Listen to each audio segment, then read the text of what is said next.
The first wave of shock rippled through global communication networks like a digital tsunami.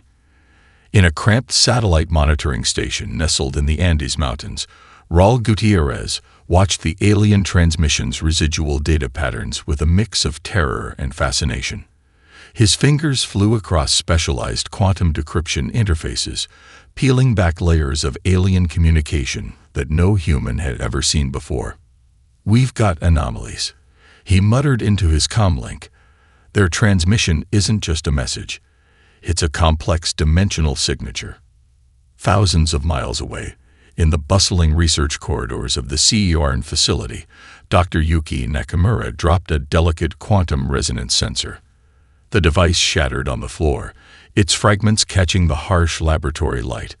A moment of destruction that felt prophetic. She wasn't looking at the broken sensor, but at a rapidly evolving holographic model that was mapping the alien transmission's underlying mathematical structure. "It's a mathematical language," she whispered to her research team. "But not like anything we've ever encountered. They're communicating in probability waves, not linear communication." The global response was anything but uniform. In the sprawling server farms of Mumbai, a collective of independent hackers began their own investigation. Led by Priya Sharma, a 27-year-old network security expert with a reputation for digital wizardry, they saw the alien transmission as the ultimate challenge. While governments scrambled and military strategists drew battle plans, these digital explorers were already probing the edges of the alien communication. "This isn't just about defense," Priya told her team, her eyes reflecting the cascade of code scrolling across multiple screens. "This is first contact, and we're going to understand it before anyone else." Deep beneath the Australian outback, in a facility that didn't officially exist, a different kind of preparation was underway. Colonel James Meek watched as a team of biomechanical engineers fitted an experimental exosuit with systems reverse-engineered from decades of classified research.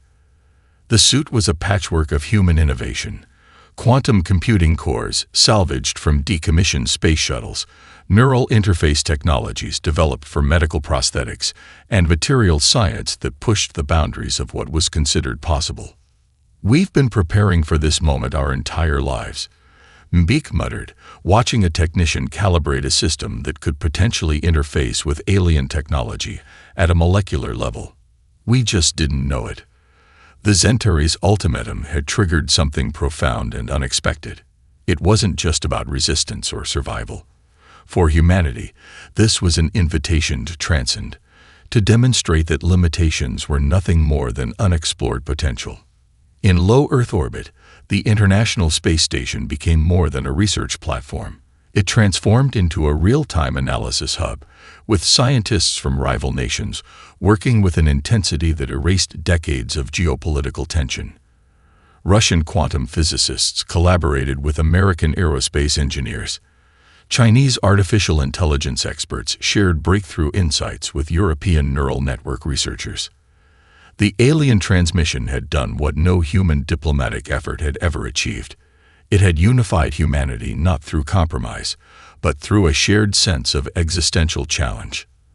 "They want surrender," Marcus Rodriguez said, reviewing initial analysis from his makeshift command center in a repurposed warehouse in San Francisco.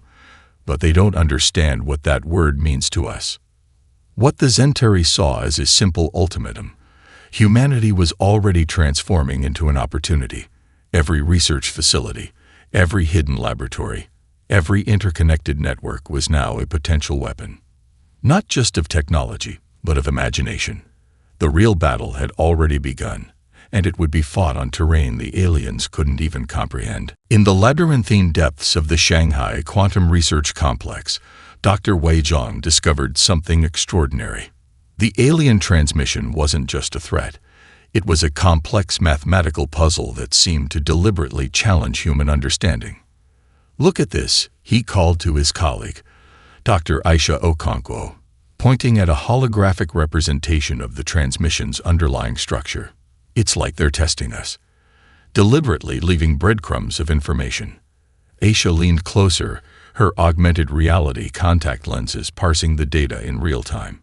Not a threat, she murmured. A recruitment test. Across the globe, similar revelations were unfolding.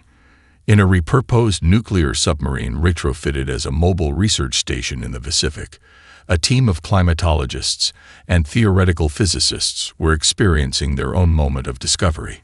Captain Elena Rodriguez watched as her team transformed the vessel into a floating think tank, its advanced sensor arrays now scanning not just oceanic depths, but the intricate layers of the alien communication. "We've been looking at resource scarcity all wrong," Dr. Hiroshi Tanaka said, spreading out a series of complex diagrams that merged climate models with the alien transmission's data patterns. "This isn't about conquest. It's about resource optimization on a galactic scale." The submarine became a microcosm of human potential. Engineers worked alongside marine biologists. Quantum physicists collaborated with sustainable energy experts. The hierarchical military structure dissolved, replaced by a fluid, adaptive network of human expertise. In the most unexpected places, humanity's response took shape. A collective of street artists in Rio de Janeiro began creating massive urban installations that were more than art. They were complex data visualization networks. Each mural encoded sophisticated communication protocols, turning entire city blocks into living, breathing information systems. "We're not just defending," explained Luisa Fernandez, the collective's lead artist. "We're communicating in a language they've never seen before." Deep in the Canadian Arctic, an indigenous research team led by Dr. Michael Redfeather made a breakthrough that would reshape humanity's understanding of technological adaptation. Drawing from traditional ecological knowledge and cutting-edge quantum computing, they developed a biological-technological hybrid defense system that could literally reshape itself in response to external threats. "Our ancestors survived by adapting," Redfeather explained to his multinational research team. "Not by fighting, but by understanding." The global response defied every conventional understanding of conflict preparation. In the favelas of Sao Paulo, community tech centers became impromptu research stations.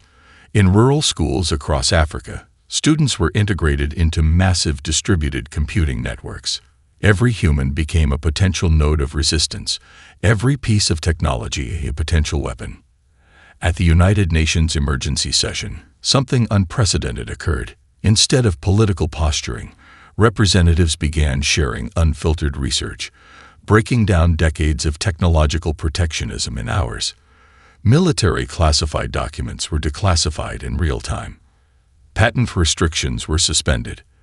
The concept of national security was being rewritten at the speed of thought.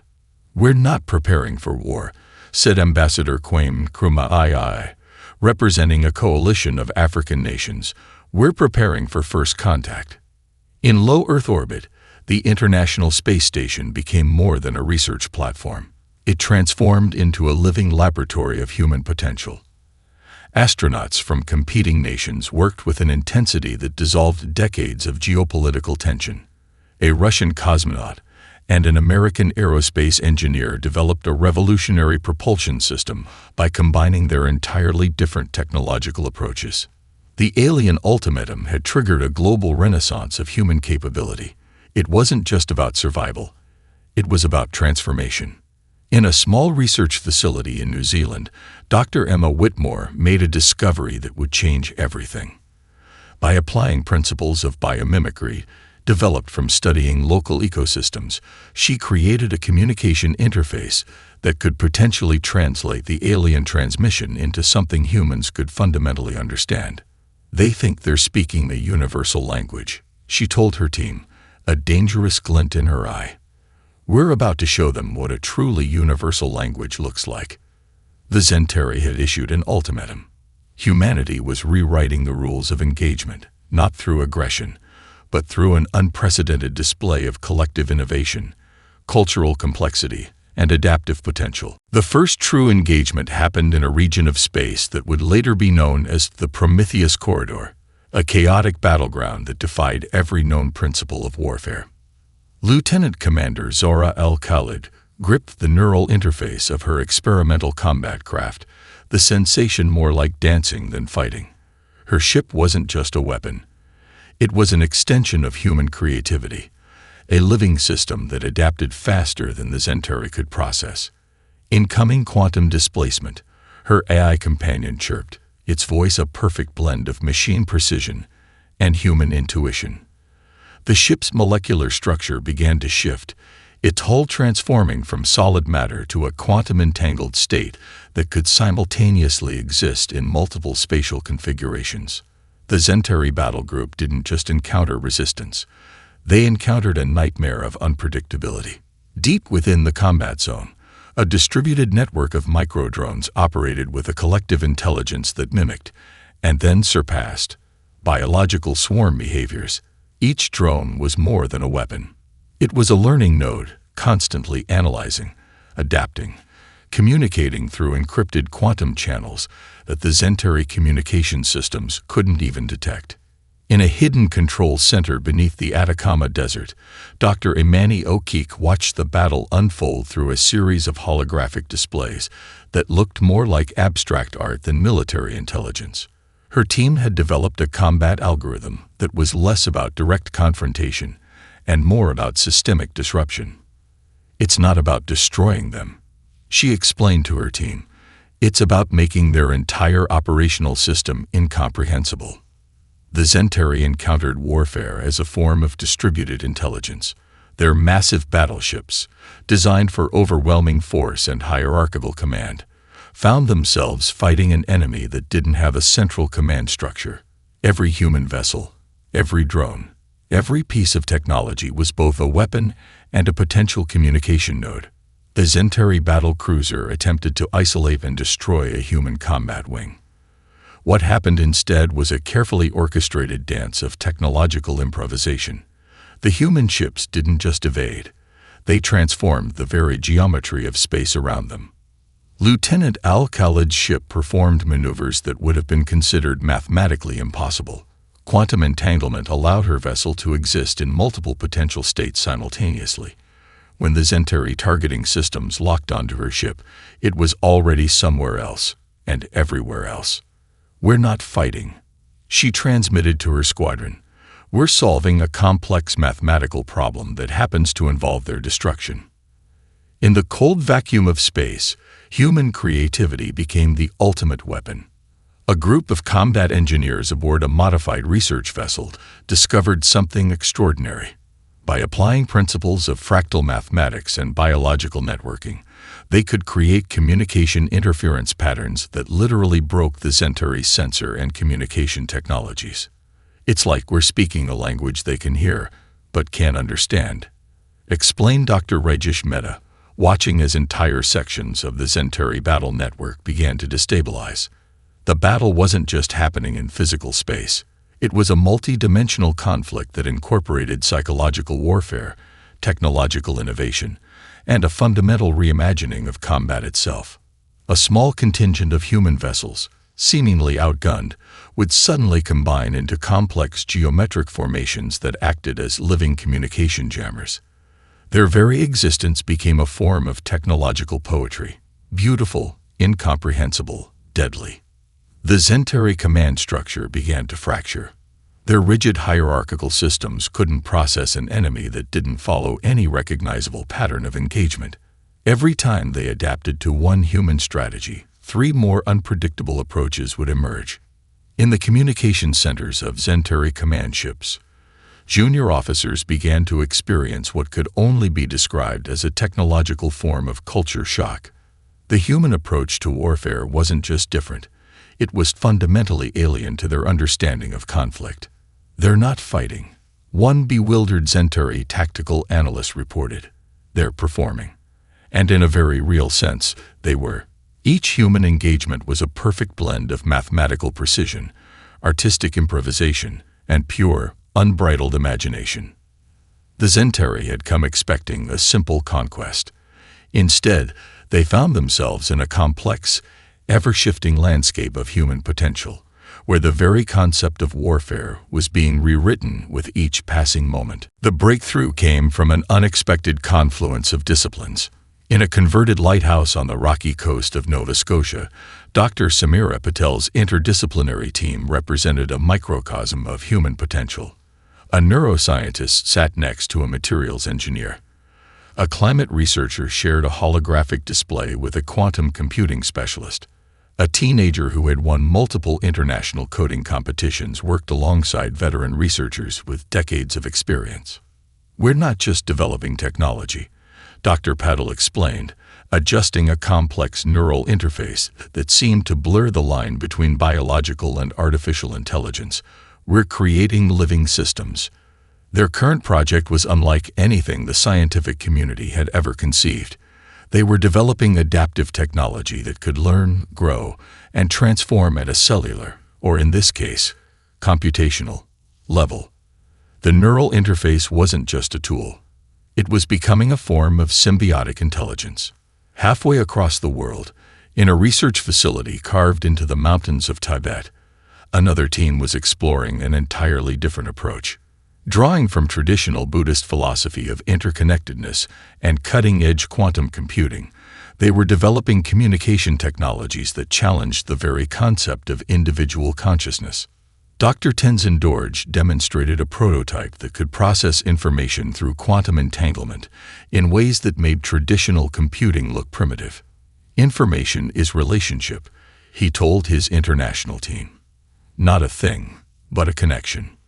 The global research effort defied every traditional model of technological development. Open-source platforms became battlegrounds of innovation. A programmer in Lagos could contribute a critical algorithm that would be integrated into global defense systems within hours. A materials scientist in Seoul could develop a molecular structure that would revolutionize spacecraft design before her morning coffee had gone cold. In the depths of the Amazon rainforest, an indigenous research collective made a breakthrough that would reshape human understanding of technological adaptation. By studying complex ecosystem interactions, they developed biomimetic communication systems that could adapt and respond to environmental changes with unprecedented speed and complexity. "Technology isn't something we create," explained Maria Rodriguez, the collective's lead researcher. "It's something we discover. We're just learning to listen."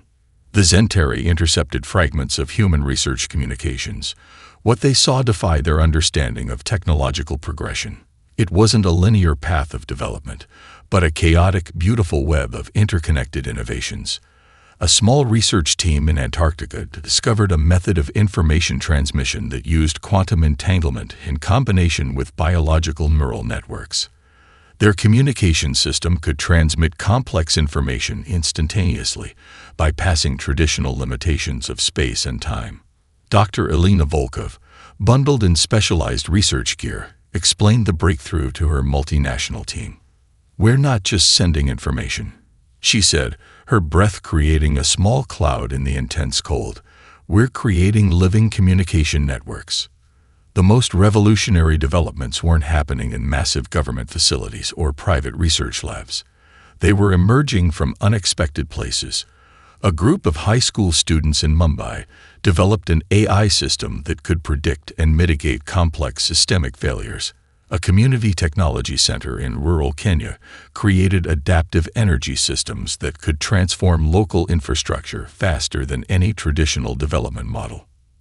In orbit, the International Space Station had become more than a research platform. It was a living laboratory of human potential. Astronauts from competing nations worked with an intensity that dissolved decades of technological protectionism. A Russian engineer and an American physicist developed a revolutionary propulsion system by combining their entirely different approaches to fundamental physics. The technological metamorphosis wasn't just about creating better weapons or more advanced systems. It was about reimagining the very concept of technology itself. A breakthrough in quantum neural interfaces allowed for direct human-machine communication that went beyond simple input and output. Researchers discovered they could create technological systems that learned, adapted, and grew in ways that mimicked, and then transcended, biological intelligence. "We're not developing technology," Dr. Patel said during a global research conference, her holographic presentation visible to millions around the world. We're giving birth to a new form of intelligence. The Zentari had believed they were facing a technologically inferior species. Instead, they were witnessing the emergence of a form of intelligence that defied every known principle of technological development. A living, breathing, constantly evolving system of human creativity. The transformation began in the most unexpected places. In a small community center in Nairobi, a group of artists, philosophers, and former conflict resolution specialists gathered to do something unprecedented.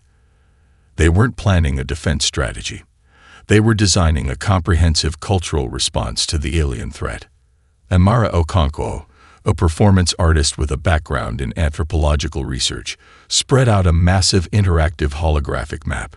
"We're not just going to communicate," she told the diverse group. "We're going to tell our story." Their project was more than a communication strategy. It was a living, breathing narrative engine that could translate human complexity into a form that might be comprehensible to an alien intelligence. They began collecting stories, not just of heroism or conflict, but of everyday human experiences. A child's first bicycle ride, an elderly couple's 60-year anniversary, the moment a musician first discovered their passion. Across the globe, similar initiatives emerge. In Buenos Aires, a collective of writers and digital artists created what they called a cultural encryption project. They developed a system that could translate human emotional experiences into complex mathematical and sensory patterns, a way of communicating that went beyond language. Emotions aren't just chemical responses, explained Diego Ramirez, the project's lead designer. They're a form of intelligence we've barely begun to understand. The Zentari monitoring systems began to detect something profoundly disturbing. Human communication wasn't linear. It wasn't hierarchical. It was a constantly shifting, interconnected web of meaning that defied their most sophisticated analysis tools. In the Arctic research stations, a team of linguists and quantum communication specialists made a breakthrough that would reshape understanding of human communication. They discovered that human language itself was a form of adaptive technology, constantly evolving, absorbing, transforming. Dr. Yuki Tanaka demonstrated how a single conversation could contain multiple layers of meaning. "Listen," she told her team, pointing to a complex holographic representation of a simple dialogue. "It's not about the words. It's about the space between the words." The cultural response became a form of collective immune system. In refugee camps, in community centers, in online forums, humans were processing the alien threat through art, through storytelling, through music. Each expression became a node in a global network of understanding and resistance. A group of musicians in Seoul created a series of compositions that were simultaneously music, mathematical communication, and emotional encryption. Their performances became viral global events, watched by millions, and incomprehensible to the Zentari monitoring systems.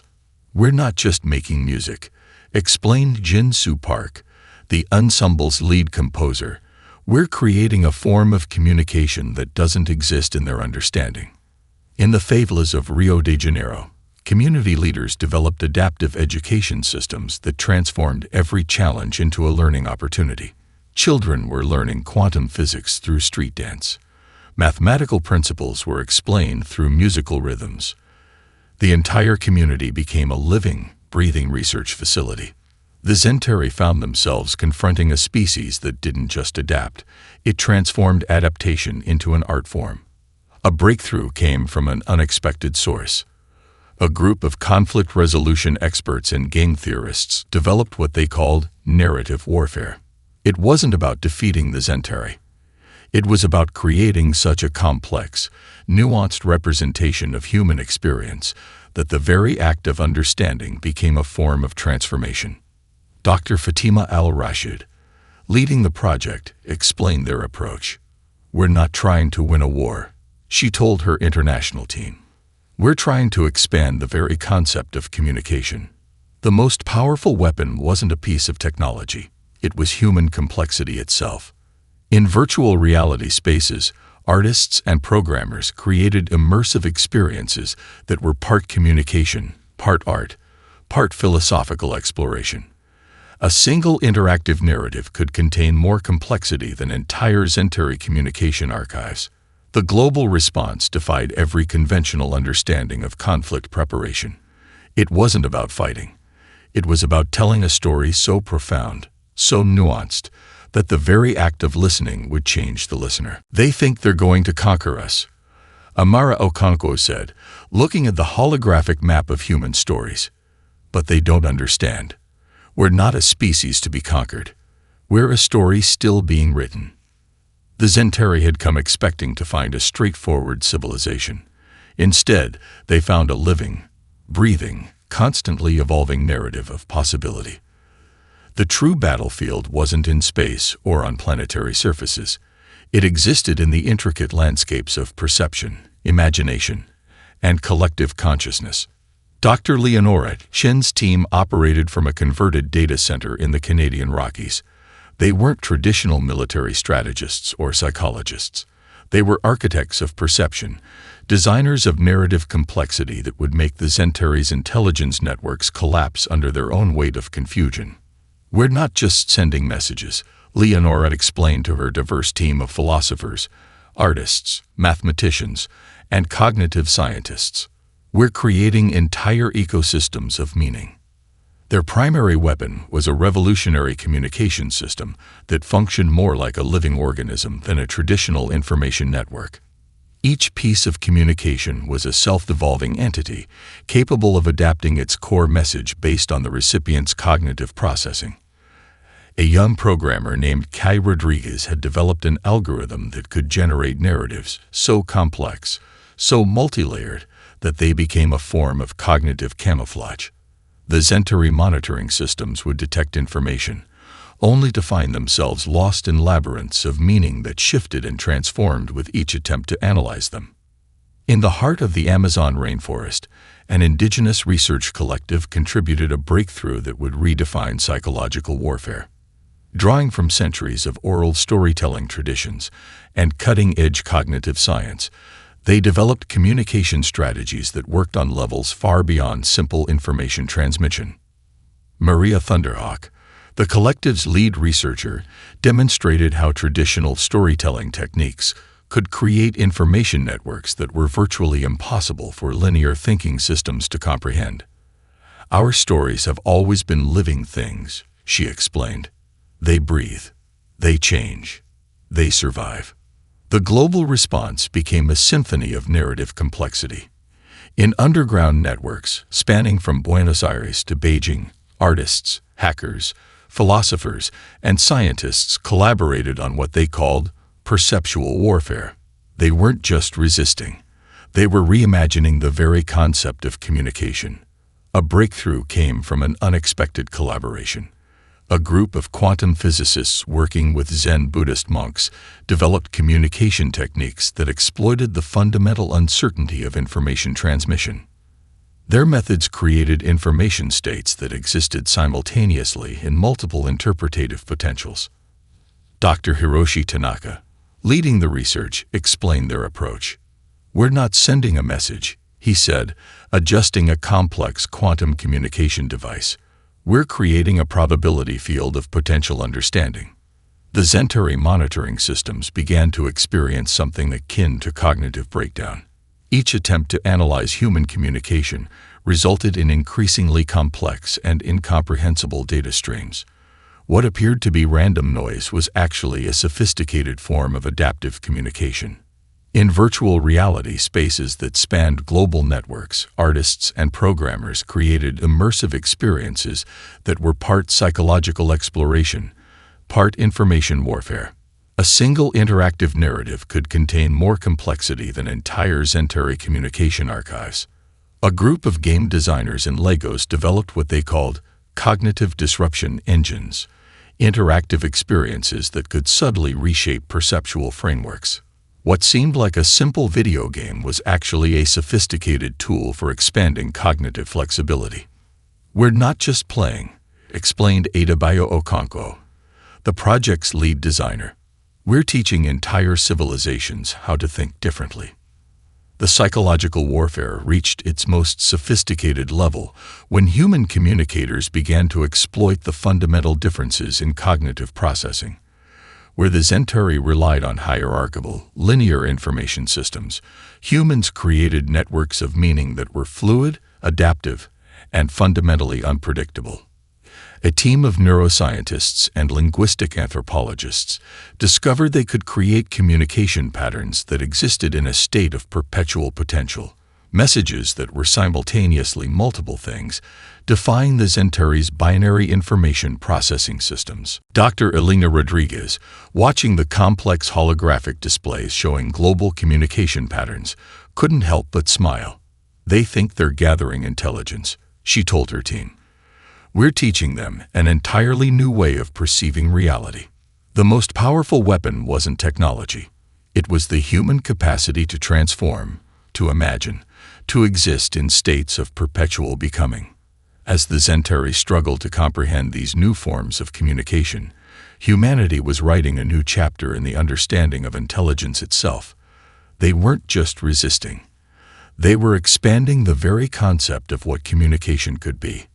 "We're not a civilization to be conquered," Leonora Chen said, watching the complex narrative networks evolve in real time. "We're a living, breathing story that's still being written." The final confrontation began in a region of space that defied conventional astronomical mapping. A complex quantum gravitational anomaly, a result of humanity's most audacious scientific experiments, created a battlefield that was simultaneously everywhere and nowhere. Commander Area Chen's consciousness interfaced with her combat vessel in ways that blurred the line between human and technology. She wasn't piloting a ship. She was becoming the ship, becoming the battle itself. Around her, a constellation of human vessels moved with an organic complexity that resembled a living ecosystem more than a traditional military formation. Each craft was a node in a vast, distributed intelligence network. They didn't just communicate. They thought together, adapted together, existed together. The Centauri fleet approached with what they believed was their ultimate weapon, a massive computational matrix designed to predict and neutralize any possible strategic approach. It was a technological marvel that had crushed countless civilizations before humanity. But humanity wasn't just another civilization. Dr. Imani O'Keefe, stationed in a deep space research platform, watched the battle unfold through a series of quantum-entangled observation points. Her team had spent years developing what they called probability warfare, a combat strategy that existed in multiple potential states simultaneously. "We're not fighting," she transmitted to the combat networks. "We're solving a multidimensional problem that happens to involve their destruction." The human vessels began to demonstrate capabilities that defied every known principle of space combat. They could exist in multiple spatial configurations simultaneously. They could communicate through quantum channels that the Centauri couldn't even detect. Their very existence was a form of technological poetry, beautiful, incomprehensible, deadly. A small contingent of research vessels, seemingly disconnected from the main battle, began to broadcast a complex series of information patterns. These weren't just communication signals. They were living algorithms that could reshape the fundamental fabric of local spacetime. The Centauri command structure began to fragment. Their hierarchical systems couldn't process an enemy that didn't follow any recognizable pattern of engagement. Every time they adapted to one human strategy, 3 more unpredictable approaches would emerge. In the depths of the combat zone, something extraordinary happened. The human vessels began to merge, not physically, but in terms of computational and strategic consciousness. They became a single fluid intelligence that could process information and make strategic decisions faster than the Centauri could even register a threat. Lieutenant Commander Zora Al-Khalid's consciousness expanded beyond her physical form. She was simultaneously piloting her vessel, coordinating global strategy, and exploring the mathematical possibilities of the conflict. The line between human intelligence and technological system had completely dissolved. A breakthrough came from an unexpected source. A group of artists and quantum physicists had developed what they called narrative combat systems, strategic approaches that treated warfare as a form of complex storytelling. Each movement, each tactical decision was part of a larger, almost poetic narrative structure. The Zentari found themselves fighting an enemy that didn't just adapt, it transformed the very nature of the conflict with each passing moment. Deep within the combat zone, a series of quantum communication relays began to broadcast something unprecedented. It wasn't a weapon. It wasn't a message. It was a living, evolving mathematical construct that could simultaneously communicate, defend, and attack. Dr. Elena Rodriguez, watching from a research station, understood what was happening. We're not just fighting, she transmitted to the global networks. We're teaching them an entirely new way of existing. The human response defied every conventional understanding of military engagement. It wasn't about destroying the enemy. It was about expanding the very concept of intelligence itself. In the communication centers of Zentari command ships, junior officers began to experience what could only be described as a technological form of existential crisis. The human approach to warfare wasn't just different. It was fundamentally alien to their understanding of conflict. As the battle reached its critical moment, the human vessels began to demonstrate capabilities that seemed to violate the fundamental laws of physics. They could exist in multiple potential states simultaneously. They could communicate through channels that the Zentari couldn't even comprehend. Commander Chen's final transmission was both a declaration of victory and a philosophical statement. We are not a civilization to be conquered. We are a living, breathing story of possibility. The Zentari had come expecting a simple conquest. Instead, they found themselves confronting a form of intelligence that was simultaneously a weapon, a communication system, and a work of art. The war's end wasn't a simple surrender. It was a fundamental reshaping of galactic understanding. Humanity had not just survived. They had redefined the very concept of civilization. Scientific exchanges began. Cultural ambassadors from Earth started sharing not just technology, but art, music, philosophy. The Zentari realized they hadn't just encountered a species, they had discovered a force of nature. In a small cafe in Buenos Aires, Marcus Rodriguez, now a key diplomatic advisor, laughed while reviewing the Zentari's final transmission. It read more like a bewildered academic paper than a communication of defeat. Humanity had arrived on the galactic stage, and they were just getting started.